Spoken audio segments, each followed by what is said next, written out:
Good evening. Happy Tuesday. This is the Tuesday edition of Talking Sports with Evan. I'm Evan with Allison and joined by Dan here with the MLB baseball draft coming up and our usual summer tradition of getting together and talking some baseball. And it's great to get you back on. Always enjoy it, Evan. It's great to always catch up. I was thinking about it. It's hard to believe. I think we've known each other probably, at least 10 years now from the WSSP days. What's fun about that? Yeah, it So, was yeah, time flies. 2014 I finished interning with them. Yeah. So it's been quite a while, and I know you got a lot going on with covering sports. If you want to, before we get jumping into the meat and potatoes of the show, just remind people where to find your stuff. Yeah, you can find all of my draft content and our team's content at baseballprospectjournal.com. We cover extensively baseball at all levels, whether that's high school, college, minor leagues, or even the major leagues. So this year I've interviewed about 35 of the top draft prospects. Our team has done probably at least 10 other stories on top draft prospects in this year's draft. We just came out with a mock draft today, and really just a full encompassing website dedicated to the draft, dedicated to prospect coverage. You can also find me on Twitter at Dan Zielinski3 or X. Twitter, X, whatever they call it, whichever. I still call it Twitter typically, but Yeah. well, like I said, it's great to have you on. Lots to really talk about, and we were talking before the show. A lot of different directions I want to go in, and probably don't want to hear this from a show host. Not really 100% sure how I want to get to everything here, but I guess the first thing to start off with, pretty big pitching matchup on the hill tomorrow afternoon. Today's show is Wednesday. Today's show is Tuesday. Apologize. Tomorrow is Wednesday. The Brewers are facing the Pirates, and Paul Skeens and Jacob Misiorowski, two pitching phenoms going head to head. Obviously, Skeens a little bit more experience, a little more games under his belt, but Misiorowski's first two career starts in the big leagues have been just incredible. And watching those two go head to head, how excited are you about that? I'm excited. It's going to be a sellout tomorrow, and I think it's really a great test for Misiorowski. Obviously, a lot of the attention is going to be on Skeens, but with pitching in Milwaukee, Misiorowski is going to have plenty of attention as well. And it's a favorable matchup for him going up against the Pirates. I think that'll be beneficial. So far through his first two starts, he showed a lot of poise, confidence on the mound. It obviously helps when your stuff is working and guys aren't having any success against you. So really been impressed with Jacob Misiorowski in his first two starts. I was kind of wondering what was taking so long, frankly, for the Brewers to call him up with some of their pitching injuries and things like that. So he's really delivered. I think his stuff has been phenomenal. His fastball slider is elite, and it's going to be a great test to see kind of where he stacks up against Paul Skeens, who, in my mind, is the best starting pitcher in baseball right now. I think it's fair to say that regardless of what happens tomorrow with both Skeens and Misiorowski, not to overreact if either of them have a rough outing or either of them are dominant. It'd just be a fun watch, especially if they're dominant. But Misiorowski, minor leagues, he was having some walk issues, and I know his last few starts in the minors before his final one, he had kind of gotten that under control. Are you noticing any changes in him at all? His delivery, his mechanics, that is kind of helping him with lessening that walk total? I think one thing that's really helped him is he's just really taken it batter by batter. And that's easy to say, but not a lot of pitchers, especially younger pitchers, when they first come up, are able to do that well. In the Twins start, for example, you'd see him throw, 3 straight balls, and then he would battle back and strike the guy out, and then he would come back the next batter and strike the guy out on 3 pitches. So he's really done a nice job of really just taking it pitch by pitch, batter by batter, and it helps too when his fastball is really working. I mean, it's been averaging 99.7 miles per hour, and he's using it almost 50% of the time.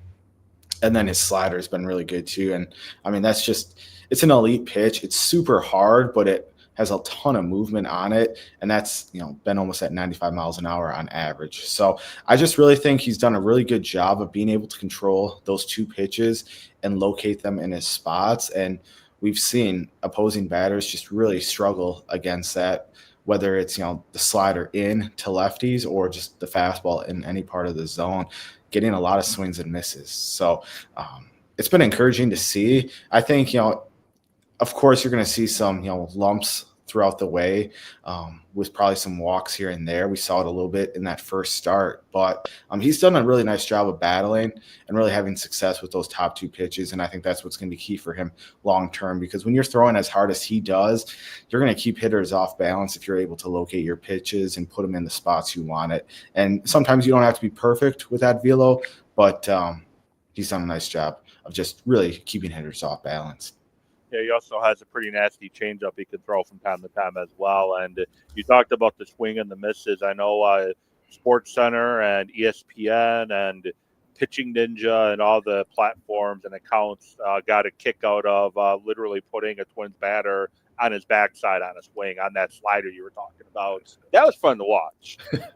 Yeah, I mean, those two pitches are just so special, and I'm glad he's finally getting his chance at the major league level. He's had a battle, like you said, some of that control and command of his pitches, but he's still extremely young. He's only, we talk about Paul Skeens and how good he is, and he's still really young, and he's had, quite a bit of starts under his belt. Mizorowski's only a couple months older than Paul Skeens, so it's not like, Mizorowski's an older guy. He's super young, and I think really could be the next staple in this Brewers rotation at the top of that rotation for the years to come.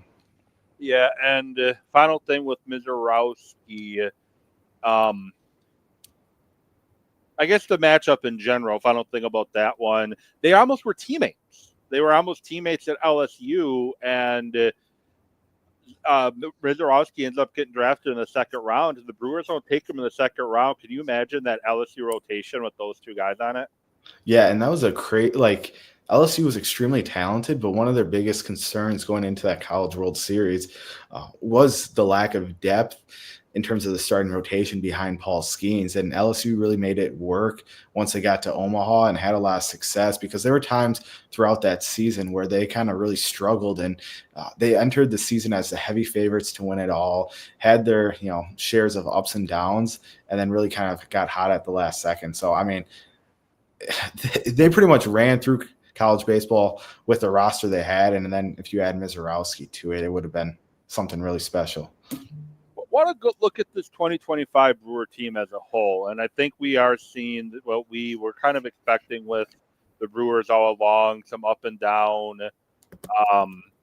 baseball, and up until last night, kind of red hot. What's your biggest takeaway from this Brewers team overall right now?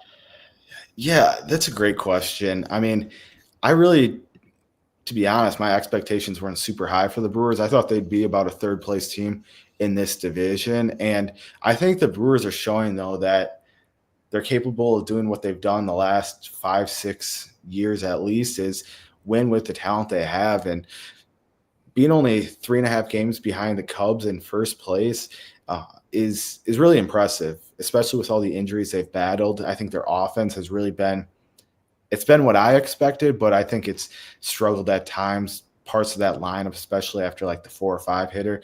So I think it's been really an impressive job that Pat Murphy's done to get this team to be in the position it's in, fighting for a playoff spot right in that mix in the NL Central, which right now is kind of shaping out to be one of the best divisions in baseball now that Cincinnati's kind of heated up over the last few weeks. So the Brewers need to make moves. It's hard to have faith in Brewers management, ownership to go out and make the necessary moves possible at the trade deadline. But I think they still need to do a couple things with the lineup, get a couple bats, maybe at least one impact bat in to really have a chance here to make the playoffs and hopefully finally advance in the playoffs too.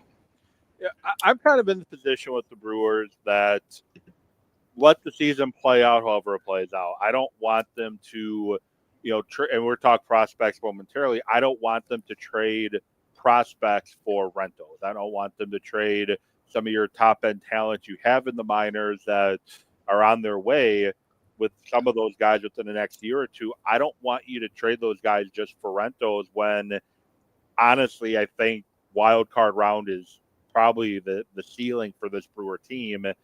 I'm perfectly fine with just standing pat and let the season play out as it does. I do have one question I want to put up on the chat before I give you a follow up to what I just said. But Brewers lineup, what would you change their lineup if you could? And I guess what would you change about it? Like, how would you change it?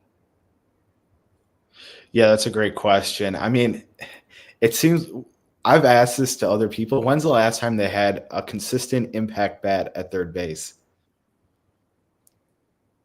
Moustakis, maybe? Aramis Ramirez? Yeah, I would say that. And even when they were winning in 2011, there was Casey and McGee. Yeah, like Caleb Durbin is not the answer. I wasn't ever crazy about that Devin Williams trade to begin with, but the problem is after you got Yelich, Trio, Contreras, can throw in maybe Terang and maybe Frelick.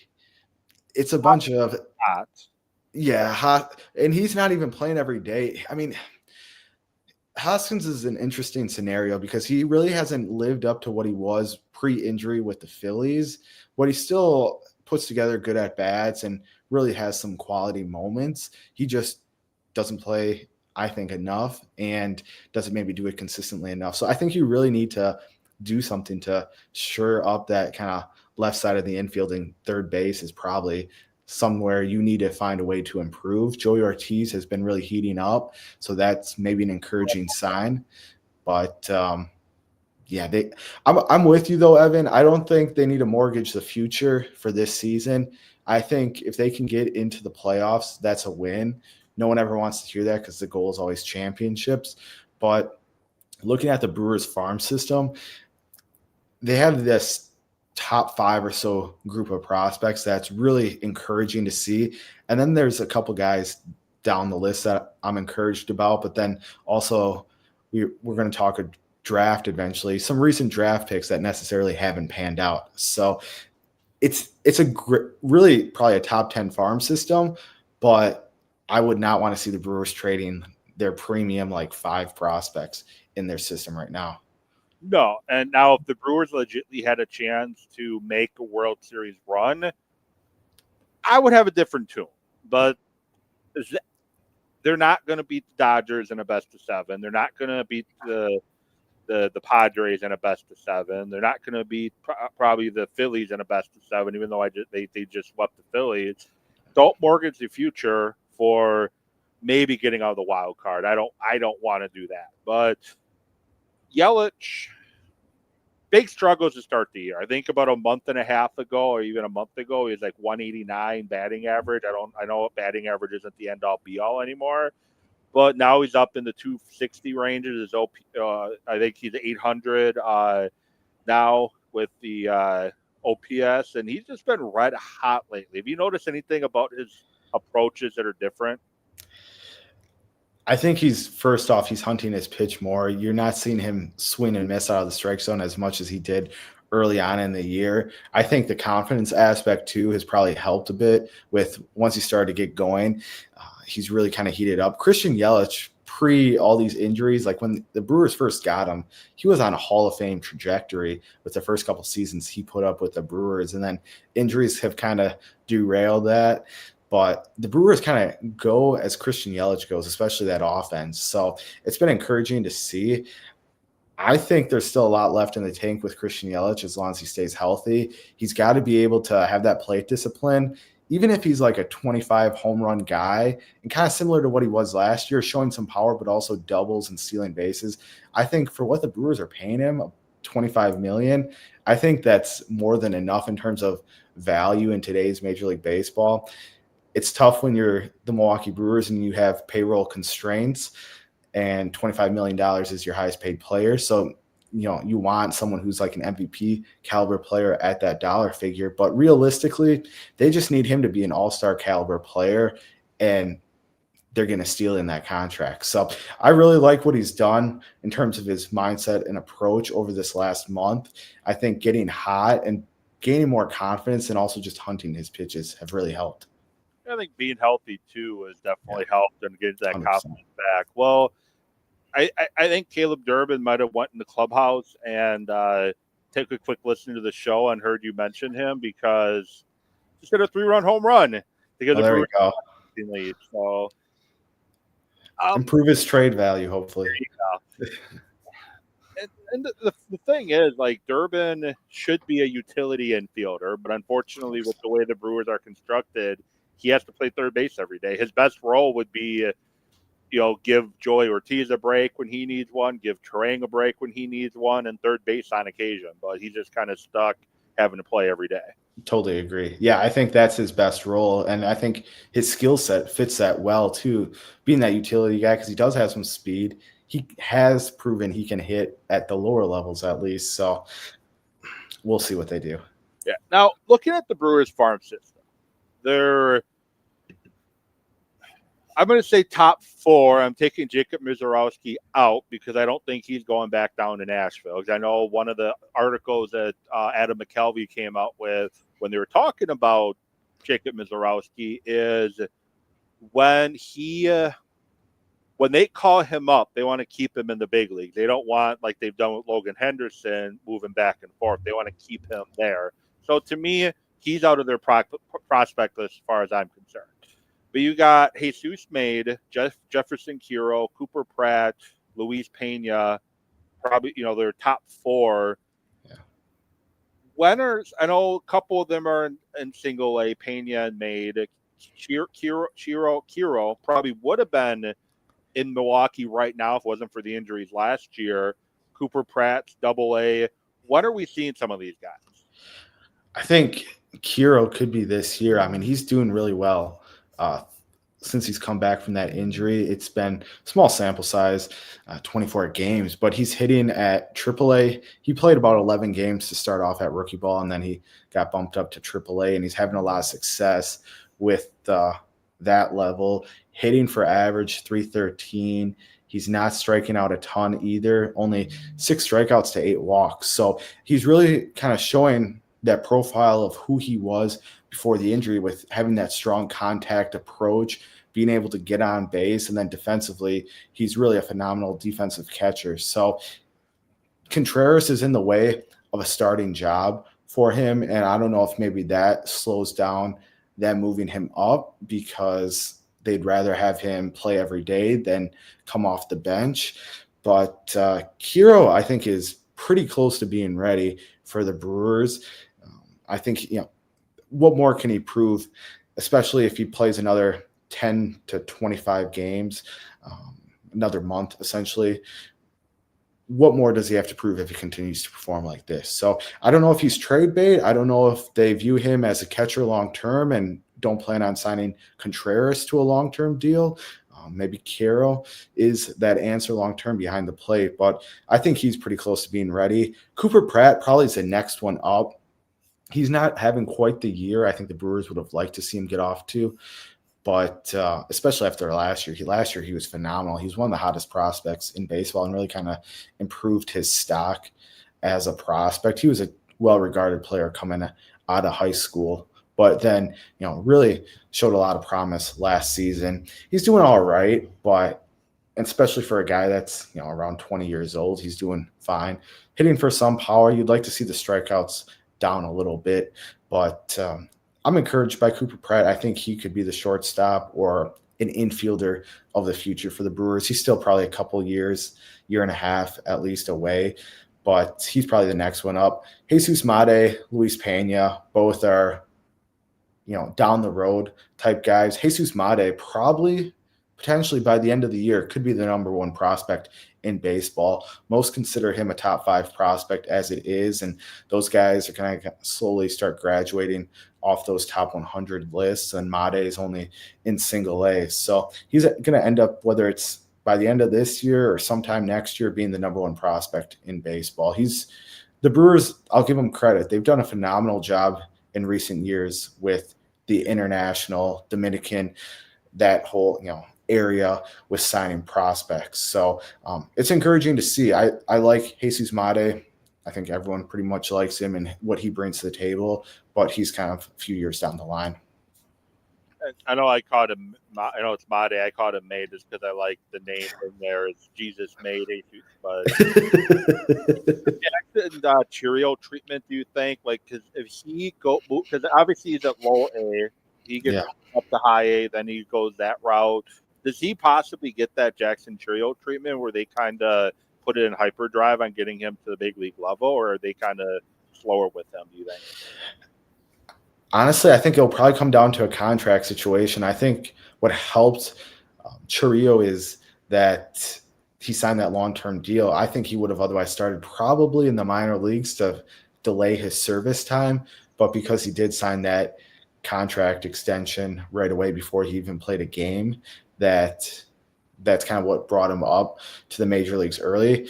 Made, I mean, honestly, if I'm the Brewers, I'd probably do the same approach. If he performs over the next year or two and he's kind of getting close to being ready for the major leagues, I would go to him with a contract. It's probably going to have to be more than Jackson got just because, a couple of years down the line. But I'd probably do the same thing because the guy he's above average hit tool, above average power tool. He's quick. Defensively, he's a stud in the infield. So, I mean, he's a 5-tool player, and I can only just imagine if he lives up to his potential and you have Jackson Chiriot, now we're talking about a lineup with some building blocks in the middle. So it's exciting to dream ahead, but I still think Made's a couple of years down the line. Yeah, they got a lot of guys in the 18, 19, 20-year-old range that are just incredible to watch. And we want to go back to Jefferson Chiriot really quick. You mentioned possibly him being trade bait, but here's my question. Yeah. William Contreras, I believe, has next year left, and that's it. Then I think he becomes a free agent, if I'm not mistaken. Correct me if I'm wrong.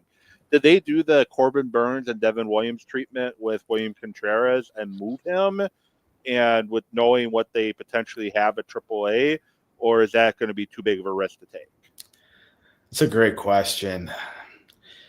It's tough because if you're not going to sign him to a long-term deal, you'd probably rather try to trade him this upcoming offseason to get the most value for him, but you're also trading away one of your top 3 hitters in your lineup. So that's a great question. I think it really comes down to what they do in the offseason coming up with the lineup. Are they going to make a move to get a third baseman? Are they going to add a second baseman or something like that and move Terang to third? I don't know. Or a first baseman is going to be a hole with Hoskins' contract likely up. So that's tough because you're giving up one of your best bats. Knowing the Brewers' philosophy, they'd probably trade him at some point just to get something back and not let him walk. But it's definitely a risky dilemma because of what you're giving up and the unprovenness of Cuero. Yeah, Peter, thanks for watching the show, is a buddy of mine, has this question. Are we dreaming ahead to be a playoff team or dreaming ahead to be a World Series team? Well, to me, and I'll let you answer that in a second, to me, if the talent develops the way it should, I think they could potentially be like that 2018 team, where the 2018 team to me was a World Series team. And unfortunately, they lost to the Dodgers in Game 7, and it was an amazing catch by, I think it was Puig, to rob a home run, or at least extra base hits. They were that away from going to the World Series. I think if these guys like your Made and Pratt and your Pena, or guys that they can get for some of these guys down the road, I think next year and the year after, within the next couple of years, with how young this team is, I think they're definitely a team that can make a deep playoff run if these guys continue to develop. I totally agree. I think it's really going to come down to what Mark Attanasio wants to do. And I'm not going to go on another rant about Attanasio, but he's going to have to supplement this major league roster with some free agent acquisitions. He's going to have to spend money at some point if he really wants the organization and the team to take another step and try to break through not only out of the wild card round, but into the, NLCS and then potentially the World Series, because it's really tough for any team to build your entire roster through draft, international signing, and develop. You're going to have to supplement it with some impact players across the board, especially when we're looking like if we get 2 years down the line, I can't imagine Woodruff is around, and maybe he is, but what kind of pitcher is he at that point? So you're relying on some of your young guys. And then what does the bullpen like? You're going to have to supplement this roster with some free agent acquisitions if you want to be that World Series contender. I think if Made pans out and some of the other guys you mentioned, Evan, they're definitely a playoff team. I mean, they've showed this year they're a potential playoff team with way less talent. So I think they can compete for a playoffs with some of these young guys in the future. But to get to the next step, you're going to have to be committed to getting to that next step. Yeah, or you're going to be banking on, because I think Frelick and Terang have shown that they are legit cornerstone building blocks. Jackson Churio, I believe, has still some growing to do, but overall, you're going to have to hope that your Made, your Carroll, your Pratt, your Mizorowski, your Pena, your Joey Ortiz, you're going to have to hope that all those guys hit. And I know baseball, the likelihood of that happening doesn't always happen that way. So, yeah, you're definitely right. They're going to have to, maybe spend some money to fill some gaps and some holes to bring in more high-end talent. And I wonder what they do when Hoskins' contract is up, because he's making about $18 million, I believe, this season. So that's a decent chunk of change for the Brewers. So you're going to have that come off the books. So maybe that gives them a little bit more flexibility to sign a guy or two next offseason. But yeah, they're going to have to get creative. I still would like to see another power bat in this lineup. To me, I think they have too many contact-oriented type hitters in that lineup. And while that plays, you're taking a big risk on having to manufacture all your runs, where it seems like the Brewers, like 5-10 years ago, all their runs came via the home run. Now it's kind of like, they're trying to manufacture stuff a little bit more with Pat Murphy. So I think they need to get a little bit more balance in that lineup. Looking at the other pieces of the farm system, we talked about the top piece, but what are some of the other guys there? A guy like Brock Wilken, who batting average hasn't been great, but he's been tearing it up before his injury as of late. Do you see any of those guys? I know last year he had the facial fracture. Now he's got the dislocated knee from celebrating a win, or I think a home run or something. Like, do you see some of these lower level or like that? I think Wilken right now is rated 18th in their system. Do you see those guys being potential building blocks, or do you see them as trade pieces for guys that can help them? Wilken is tough because when the Brewers drafted him in the first round a few years back out of Wake Forest in 2023, he was their 18th overall pick. The Brewers kind of went out of the box of their typical strategy of drafting up the middle college performers. They instead went for a guy that's third base, potentially first base type player who throughout his college career before his junior year had a lot of swing and miss. Then junior year at Wake Forest was the best team in college baseball on results-wise before losing in the College World Series. But Brock Wilken was a key part of that. He really improved his plate discipline, hit for a high average, hit for a ton of home runs, and kind of cut down on his strikeouts. And the Brewers really were banking on that being the Brock Wilken of the future, and it really necessarily hasn't panned out. Injuries have played a role in that as well, and haven't helped the situation. They really need him to kind of bounce back, and they don't need him to be a big average hitter. He's hitting 230 right now. That's not honestly that bad given today's Major League Baseball and power hitters. I'd like to see it a little maybe closer to 250. But if he's hitting for a lot of power, I think you can manage with that, especially if you have some other guys in the lineup around him that are hitting for average. So I still think he can be a piece of the future. I think if you're trading him at this point, you're selling low. I will say one guy I've really been encouraged with is Bryce McCage. He's a right-handed pitcher. He's pitching for Carolina right now, and he was a second-round pick last year for the Brewers. He was a high school pitcher and a guy that really had a strong college commitment, and decided instead to sign for an overslot deal and come start his professional career after growing up in New Jersey and having a lot of success in the high school ranks there. So he's a guy that's having a lot of success. I really like his pitch mix, his size. He's kind of middle of the pack when it comes to Brewers prospects, but he's got 3 really good pitches. I think he's got definitely starter upside and even top of the rotation upside still. So he's another guy I'm keeping my eye on. I would hope the Brewers would hold on to him, because I think his potential is extremely high, and I think he could be one of those pieces in a Brewers rotation headlined by Mizorowski and Gasser and whoever else. So I think, he's a guy to watch. I'm kind of curious to see what they do with guys like, Craig Yoho, Blake Burke's the guy they drafted last year. He's shown some flashes. They've got some other guys that, haven't necessarily fully been what they anticipated.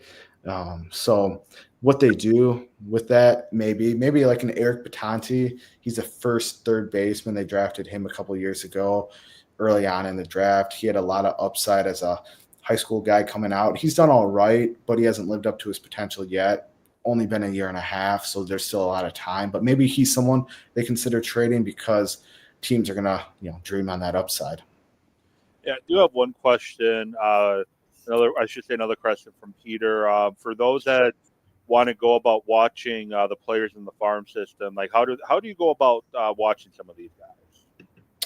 Yeah, I mean, you can watch like the minor league has their distribution system with online. You can subscribe to that and watch of that. Also, and in terms of me, just personally, how I watch them, it's a lot of online watching that way, social media, talking to scouts and people in the organization. But then if you're a fan, that's probably the best way is just subscribe to the MLB package and do it that way. Not the most convenient way possible, but it's an option.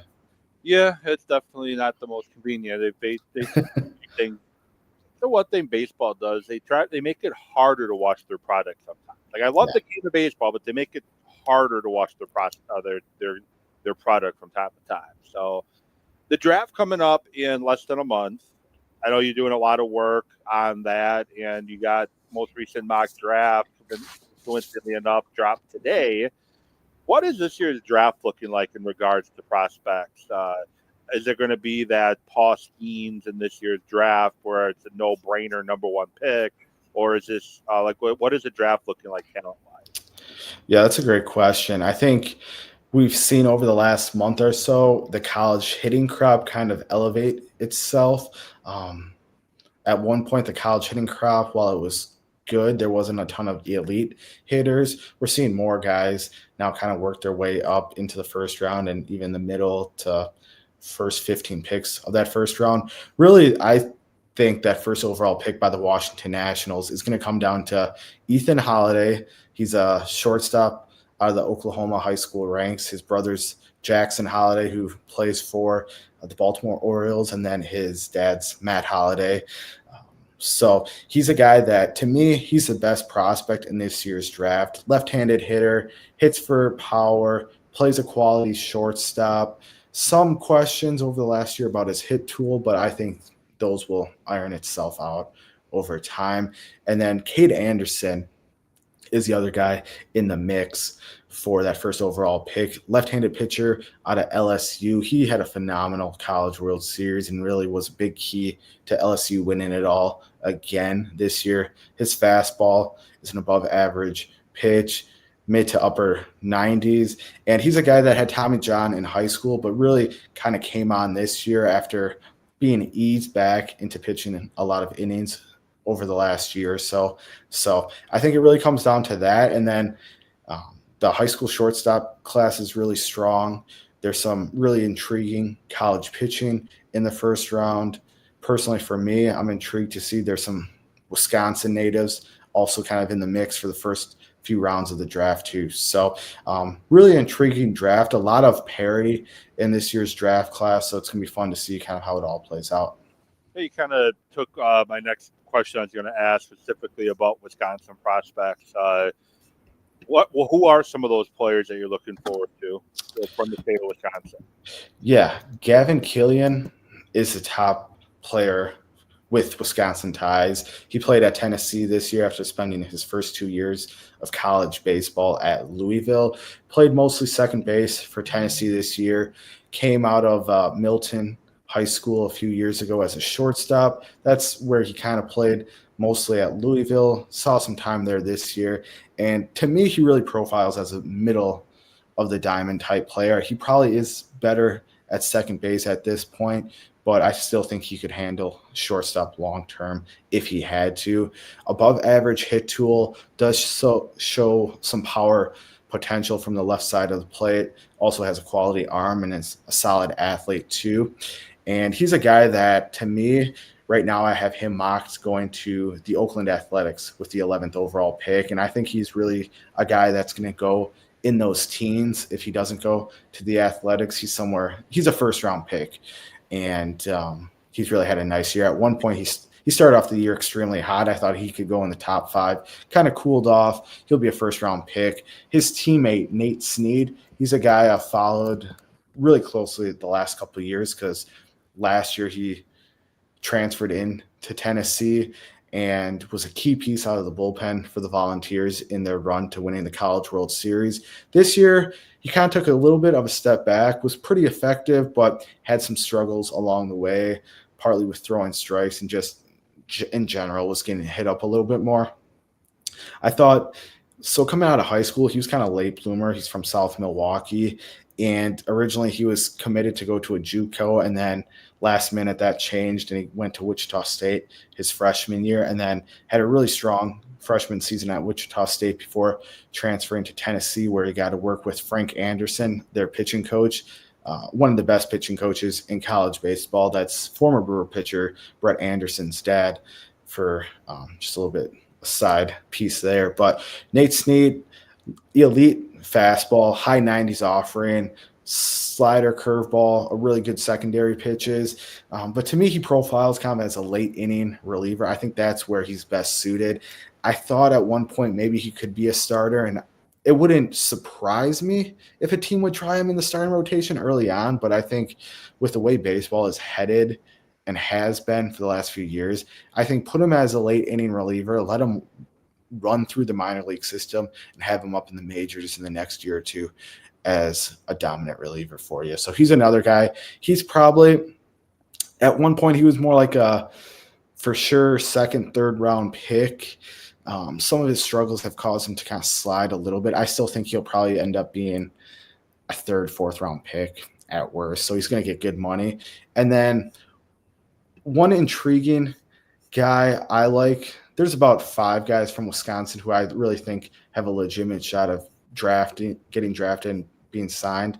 But one guy I'm really curious to see is Peter Cuso. He's a high school pitcher out of Arrowhead, and he's got great size. He's 6'4", and has looked really encouraging most of the season at Arrowhead. Unfortunately, his last start of the year, he kind of struggled with some walks, so that didn't help his cause by any means. But he's 6'5", 215, throws in the mid-90s. I know talking to some scouts, they had him up to 96, 97 this year. I saw him numerous times pitch, and when he was on with his fastball and curveball, he was unhittable. And I know he's going up against high school guys, so that's maybe not saying much, but those 2 pitches would have played against most hitters he faced. So I really like his potential.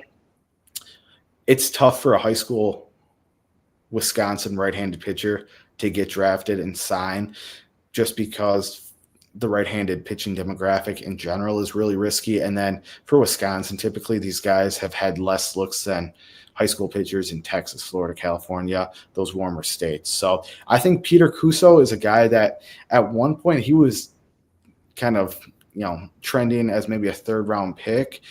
I still think he could be, a third to fifth round pick if a team really likes him and wants to try to convince him to sign and not go to Louisville. But he's a guy I'm really curious to see where he goes, because I really think his potential is sky high.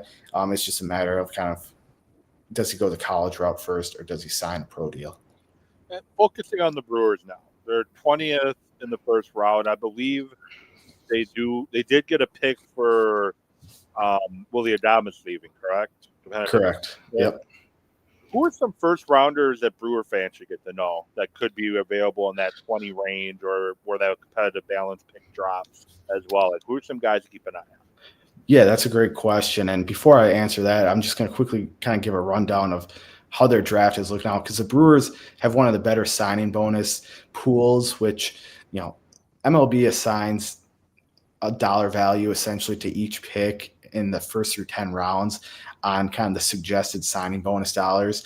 And if you go over, it counts against your pool, things like that. So the Brewers have the 10th best, and it's just over $13 million that they have to sign their first through 10th round picks for. And then if guys from 11 to 20 go over their 150, it counts against the pool. A lot of numbers involved, kind of confusing, but the Brewers have the 10th best, which is a positive because that means they can be more creative. Before they made that Quinn Priester deal, they had the 33rd overall pick as well, but they traded that to Boston. So it caused them to go from about 16 million to 13 million, which then also caused them to drop from like 6th or 7th to 10th.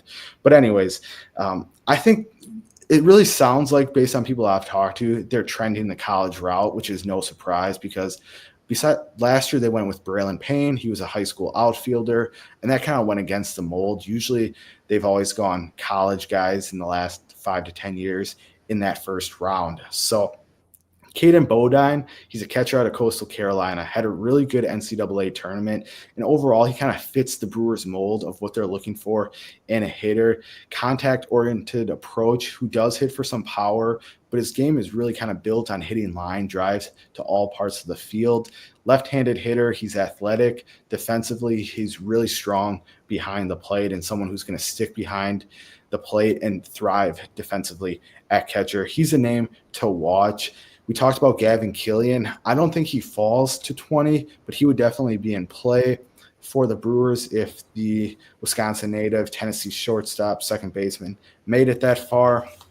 A couple other names in the mix are Jace Lavalette. He's an outfielder out of Texas A&M. He's kind of more of that Brock Wilken approach where you're buying the bat and hoping his power just plays at the major league level. 6'6", 230. He came into the season as potentially the number 1 overall pick. Had some struggles as a junior after really dominating college baseball last year. But his size, ability to play a corner outfield spot, right field, he can also play first.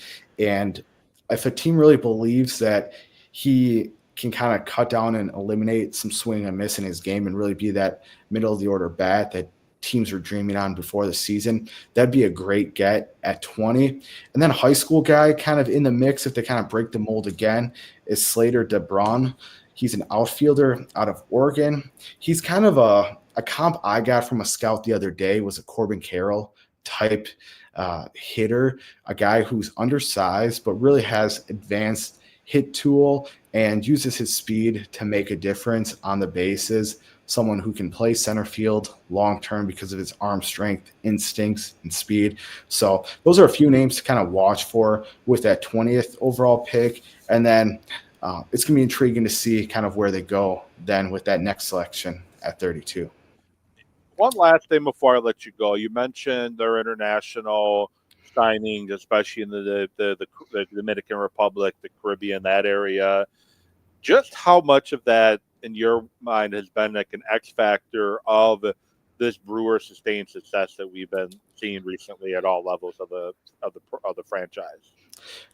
At all levels, I think huge. We haven't really seen it a ton at the major league level. You can say, though, Jackson Trio, getting him was huge because I think he's the future face of this franchise if he's not really already. So getting him was massive. You got a potential 5-tool superstar player out of that international. So, I mean, if Jesus Made and some of these other guys we've talked about can pan out too, that'd be incredible and really kind of drive the success of this franchise for another 5 to 10 years.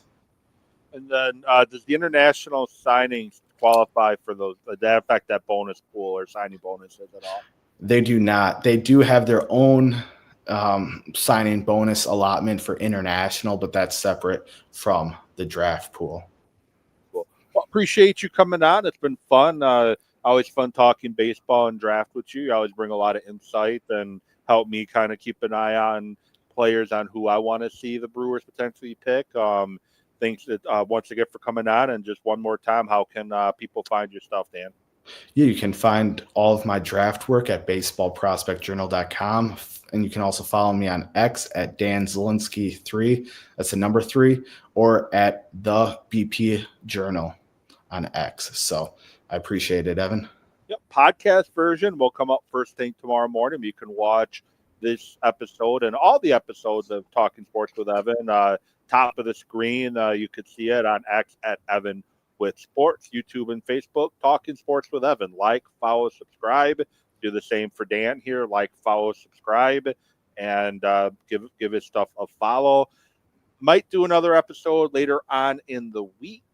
Talk more other sports coming up, but we'll see how the rest of the week goes for me. But until then, hope you all enjoy the rest of your evening, rest of your week, and I'll get back at you